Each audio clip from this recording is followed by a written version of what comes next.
तो गाइस आज की इस वीडियो में बात करने वाले हैं कि आप 2025 में मोतीलाल ओसवाल में फ्री डीमैट अकाउंट कैसे ओपन करेंगे।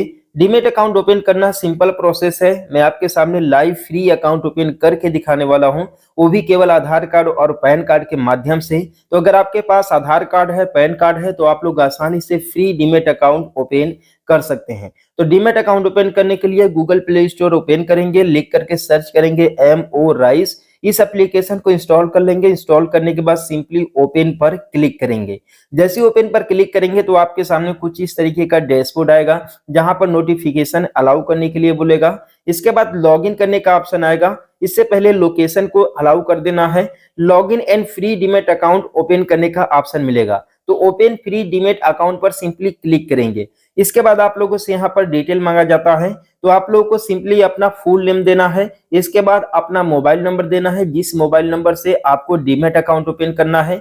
इसके बाद आपके पास अगर रेफरल कोड अवेलेबल है तो आप लोग रेफरल कोड देंगे। इसके बाद ये जो कंसेंट दिख रहा है, कंसेंट पर सिंपली क्लिक करेंगे। इसके बाद कन्फर्म पर क्लिक करेंगे। जैसे कन्फर्म पर क्लिक करेंगे तो आपका जो है कि मोबाइल नंबर वेरिफिकेशन होने के बाद आपका ईमेल आईडी वेरिफिकेशन यहाँ पर किया जाएगा। तो कंटिन्यू विद गूगल पर सिंपली क्लिक करेंगे। जैसे कंटिन्यू विद गूगल आईडी पर क्लिक करेंगे तो आपका जितने भी फोन में गूगल आईडी लॉगिन रहेगा, सारा गूगल आईडी आ जाएगा। तो जिस गूगल आईडी के थ्रू डीमैट अकाउंट ओपन करना है, उस गूगल आईडी को यहाँ से सिंपली सेलेक्ट कर लेंगे। ठीक है, तो उस गूगल आईडी को यहाँ से सेलेक्ट करने के बाद आपका Google ID automatically rise application verify करेगा। वेरीफाई करने के बाद आपके सामने पैन कार्ड का डिटेल्स यहाँ पर मांगा जाता है। तो यहाँ पर पैन कार्ड का नंबर डालेंगे। इसके बाद डेट ऑफ बर्थ डालेंगे। ये ध्यान दीजिएगा कि डेट ऑफ बर्थ वही डालिएगा जो आपके पैन कार्ड में अवेलेबल है। ठीक है, तो ये डिटेल इंटर करने के बाद सिंपली आप लोग को नीचे कंफर्म पर क्लिक करना होगा। इसके बाद आपके सामने सेकंड स्टेप में बैंक अकाउंट का वेरिफिकेशन करने के लिए ऑप्शन आता है, जिसमें आपको दो ऑप्शन मिलता है। पहला यूपीआई के थ्रू वेरिफिकेशन करने के लिए, सेकंड जो है कि मैन्युअली इंटर करने के लिए, जिसमें आप अकाउंट नंबर, आईएफएससी कोड और बैंक को सेलेक्ट करना रहता है। ठीक है, लेकिन बेस्ट ये रहेगा कि अगर आप लोग यूपीआई के थ्रू बैंक अकाउंट को ऐड करते हैं तो आप लोगों को जो है कि ज्यादा परेशानी नहीं होती और आपका इंस्टेंट बैंक अकाउंट ऐड हो जाता है। जबकि बैंक अकाउंट वेरिफिकेशन में मैनुअली में आपको अकाउंट नंबर देना रहता है, आईएफएससी कोड दे करके सिंपली प्रोसीड पर क्लिक करना रहता है। ठीक है, तो सिंपली आप लोग यूपीआई के थ्रू भी ऐड कर सकते हैं और जो है कि आप लोग अकाउंट नंबर के थ्रू भी ऐड कर सकते हैं। तो आप लोग जैसा ऑप्शन चूज करना चाहे कर सकते हैं। इसके बाद सिंपली आप लोग को नेक्स्ट स्टेप पर क्लिक करना होगा। नेक्स्ट स्टेप में आप लोग का एक नया प्रोसेस होगा। आप लोग यहाँ से बैंक अकाउंट को भी चेंज कर सकते हैं। ठीक है, अगर दूसरा बैंक अकाउंट लिंक करना चाहते हैं तो। ठीक है, ये आपके ऊपर डिपेंड करता है। ठीक, इसके बाद कंफर्म पर सिंपली क्लिक करेंगे। इसके बाद जो कि बोला जाएगा कि आपके आधार कार्ड में मोबाइल नंबर लिंक है या फिर नहीं, तो आप लोग को यस पर क्लिक करना है। आपके आधार कार्ड में एक मोबाइल नंबर लिंक होना चाहिए, अदरवाइज आपका अकाउंट ओपन नहीं हो पाएगा, क्योंकि आधार वेरिफिकेशन करना पड़ता है। ठीक, इसके बाद आप लोग का पर्सनल डिटेल्स पूछा जाता है। आपका क्वालिफिकेशन, तो आप तो ग्रेजुएट हैं, पोस्ट ग्रेजुएट है, प्रोफेशनल हैं या फिर अंडर ग्रेजुएट हैं। ठीक है, आप यहाँ से सेलेक्ट कर लेंगे। इसके बाद सेकंड ऑप्शन में आप लोगों से पूछा जाता है, आपका ऑप्शन पूछा जाता है, तो आप प्राइवेट सेक्टर में जॉब करते हैं या फिर पब्लिक सेक्टर में जॉब करते हैं, यहाँ से सेलेक्ट कर लेंगे, या सेल्फ एम्प्लॉयड हैं। इसके बाद एडिशनल इन्फॉर्मेशन में आप लोगों से आपका एनुअल इनकम रेंज पूछा जाता है। तो अगर आप 1 लाख रुपए से कम कमाते हैं तो बिलो देन 1 लाख पर क्लिक करेंगे। अगर आप 1 लाख से 5 लाख कमाते हैं तो 1 लाख से 5 लाख यहाँ पर सेलेक्ट करेंगे। ठीक है, इसके what is your investment experience, आपका इन्वेस्टमेंट करने का या ट्रेडिंग करने का कितना एक्सपीरियंस है, तो आप लोग नो एक्सपीरियंस यहाँ पर डाल सकते हैं। इसके बाद सारे कंसेंट पर क्लिक करेंगे तो आपका ये तीसरा स्टेप भी कंप्लीट हो जाएगा। ठीक है, अब आपको यहाँ पर एक सिग्नेचर करना रहता है। ठीक है, तो सिंपली यहाँ पर जो ब्लैंक पेज दिख रहा है, सिंपली इस ब्लैंक पेज में आप लोगों को सिग्नेचर करना रहता है, तो आप यहाँ से सिग्नेचर कर लेंगे। इसके बाद एक फोटोग्राफ आप लोगों को यहाँ से टेक करना रहता है, यानी कि लेना रहता है सेल्फी के लिए, यानी वेरिफिकेशन के लिए। तो यहाँ से अलाउ कर देंगे।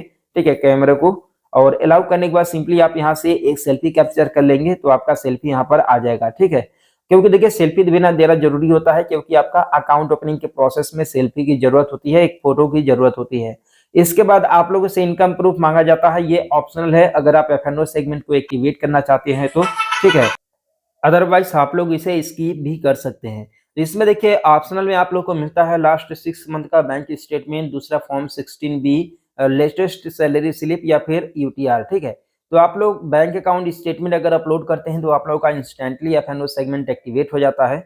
अब बैंक अकाउंट स्टेटमेंट को अपलोड करने के लिए दो ऑप्शन मिलता है। पहला जो है कि bank account statement digitally upload कर सकते हैं, जो कि दूसरा bank account statement PDF document बना करके अपलोड कर सकते हैं। लेकिन अगर आप डिजिटली अपलोड करते हैं, डिजिटली फैश करा देते हैं तो आप लोग का और ज़्यादा बेहतर होता है, ठीक है।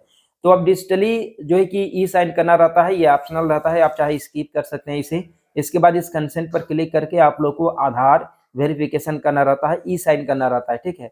अब इसमें क्या होता है, आपको अपना आधार नंबर देना रहता है, इसके बाद जो है कि कंसेंट पर क्लिक करके सेंड ओटीपी पर क्लिक करना रहता है, ठीक है। तो आपके आधार कार्ड में रजिस्टर्ड मोबाइल नंबर पर एक ओटीपी आएगा, सिंपली उस ओटीपी को यहाँ पर इंटर करेंगे, ठीक है।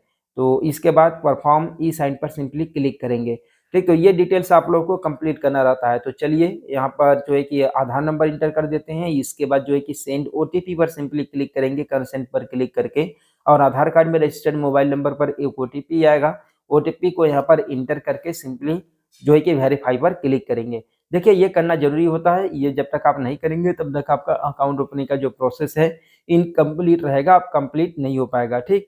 तो ये डिटेल करने के बाद देख सकते हैं congratulations your KYC is completed, ठीक है। मोतीलाल ओसवाल में मेरा डीमैट अकाउंट जो है कि ओपन हो चुका है, ठीक है। यहाँ पर लॉगिन पिन यहाँ पर सेटअप करने के लिए बोला जा रहा है, तो यहाँ पर एक ओटीपी आएगा, सिंपली ओटीपी जो है कि यहाँ पर डालेंगे, ठीक। इसके बाद लॉगिन पिन यहाँ से सेटअप कर लेंगे। यह पिन काम आएगा जब आप मोतीलाल ओसवाल में लॉगिन करेंगे तब। अब यहाँ पर आपका डेट ऑफ बर्थ मांगा जा रहा है या फिर पैन कार्ड, तो आप पैन कार्ड का डिटेल्स इंटर कर सकते हैं या डेट ऑफ बर्थ इंटर करेंगे, इसके बाद कन्फर्म पर क्लिक करेंगे। इसके बाद 4 डिजिट का आप लोगों को पिन बनाना रहता है, यह लॉगिन पिन है। जैसे आप मोतीलाल ओसवाल में लॉगिन करेंगे तो आप लोगों को ये पिन देना पड़ता है, ठीक। तो सिंपली यहाँ पर बना लेंगे। इसके बाद जो है कि फेस आईडी या फिर फिंगरप्रिंट को भी यहाँ से यानी कि बायोमेट्रिक लॉगिन को भी यहाँ से इनेबल कर लेंगे, ठीक है। इनेबल करने के बाद जो है कि आपका डीमैट अकाउंट परफेक्टली ओपन हो जाएगा और आप लोग आसानी से मोतीलाल ओसवाल में इन्वेस्टमेंट कर पाएंगे, ठीक है। तो इस तरीके से आप लोग आसानी से डीमैट अकाउंट ओपन कर सकते हैं। और आई होप कि इस वीडियो के माध्यम से आप लोगों को एक नया जानकारी मिला होगा। चैनल को सब्सक्राइब कर देना, वीडियो को लाइक कर देना। मिलते हैं फिर किसी नेक्स्ट वीडियो में।